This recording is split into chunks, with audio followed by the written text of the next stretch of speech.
In 2006, at an auction in Florida, two of the richest bloodstock operations on Earth got into a bidding war over a horse that had never run a single race. The hammer came down at $16 million. His name was the Green Monkey. Over his entire career, he started 3 races. He won none of them. Total prize money, $10,440. 16 million in, 10,000 out. And here's the strange part. The men who wrote that check are not fools. They run the most profitable animal business in the world, and they barely felt it. Because in this business, the racing was never the point. So, if you've ever wondered why billionaires keep buying animals that lose money almost every time they run, how a horse can earn $500,000 on the track and $35 million a year standing perfectly still in a barn, and what happened the night a $40 million stallion died at exactly the right time, here is how the machine actually works. The first thing you need to understand is that a racehorse is not an athlete. He's a prototype. The race is not the product. The race is the advertisement. Roughly 90% of racehorses never earn back what they cost to keep. Training, vets, stabling, transport, call it $50,000 to $75,000 a year per horse. The average American runner brings home less than $30,000 in prize money.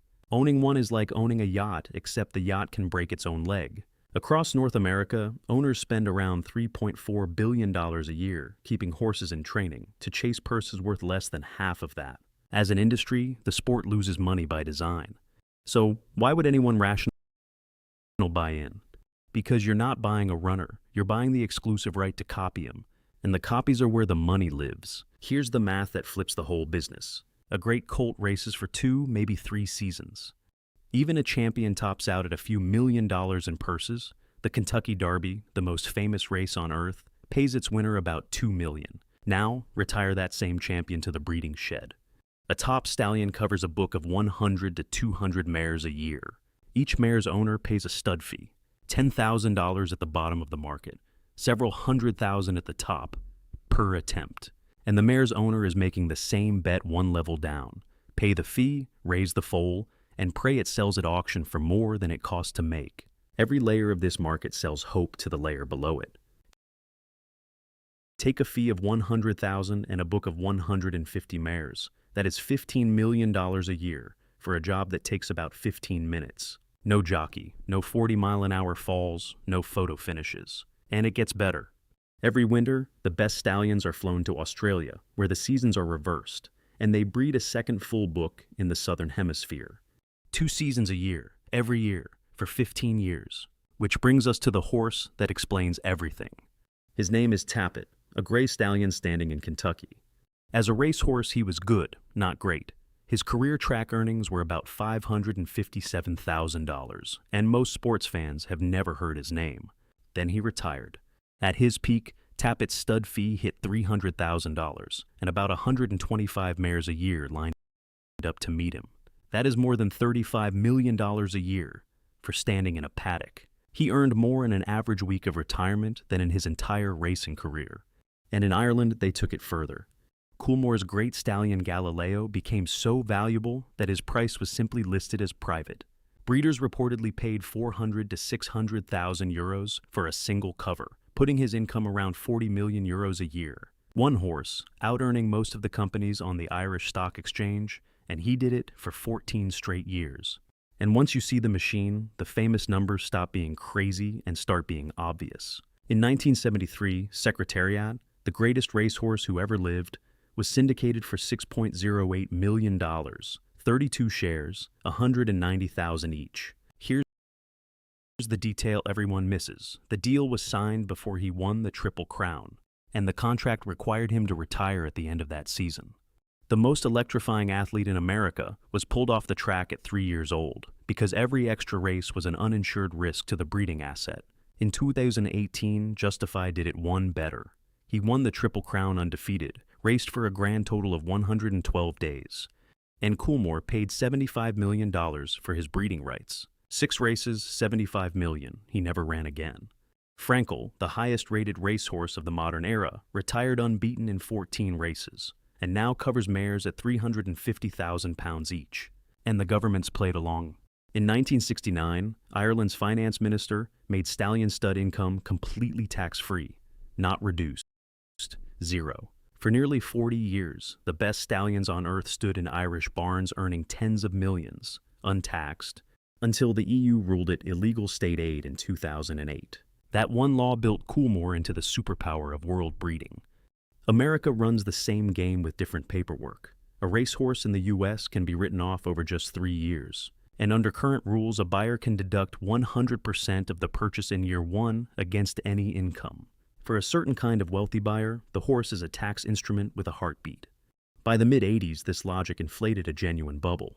Sheikh Mohammed of Dubai and an Irish syndicate led by Robert Sangster started bidding against each other at the Keeneland sales like it was a Sotheby's auction. A yearling called Sharif Dancer, bought for $3.3 million, was valued at $40 million 2 years later. In 1985, a colt named Seattle Dancer sold for $13.1 million, a yearling record that still stands today.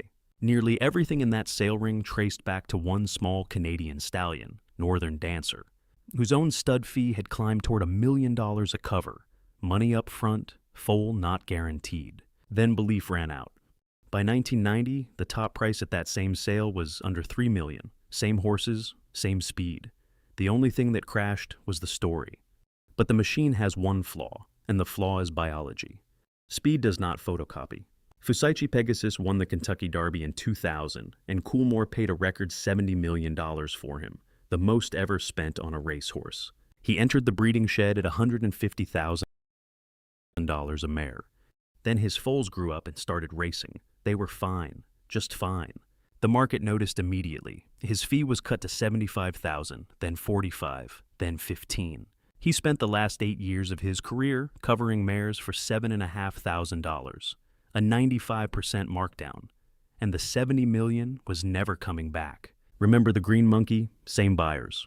$16 million for an unraced 2-year-old because he once ran an eighth of a mile very fast at a sales preview. The genetic lottery does not care what you paid for the ticket. And there is a darker failure mode. In November 1990, a stallion named Alydar, one of the most valuable sires in America, shattered his leg against his own stall door at Calumet Farm. He was put down 2 days later. The insurance payout came to $41.5 million, the largest in horse history. The farm, it turned out, was drowning in debt. Federal investigators spent years suggesting the horse had been killed for the money. It was never proven. But the farm's president, J.T. Lundy, was later convicted of fraud and bribery over $65 million in loans and went to prison. When an animal is worth more dead than alive, the spreadsheet starts whispering. So, step back and look at what this sport actually is. On the track, nearly everyone loses money, and the industry is fine with that, because the track was never the business. The track is a 2-minute commercial for the breeding shed. Every race is an auction preview. A racehorse is a lottery ticket that, if it wins, earns the right to print more lottery tickets. The people who understand this never really bet on races. They bet on bloodlines. So, how much do you actually make? If you buy a racehorse to race, the honest answer is minus $40,000 to $70,000 a year, plus the best hat you will ever own. That is the retail product, and you are the customer. But if you own the stallion, if you are the house, one champion can throw off 30 or 40 million a year, 2 hemispheres, 2 seasons. For over a decade, at margins a software company would envy. Tapit earned $500,000 racing. Standing still, he became a 9-figure asset. The trophy goes to the fastest horse. The fortune goes to whoever owns his children.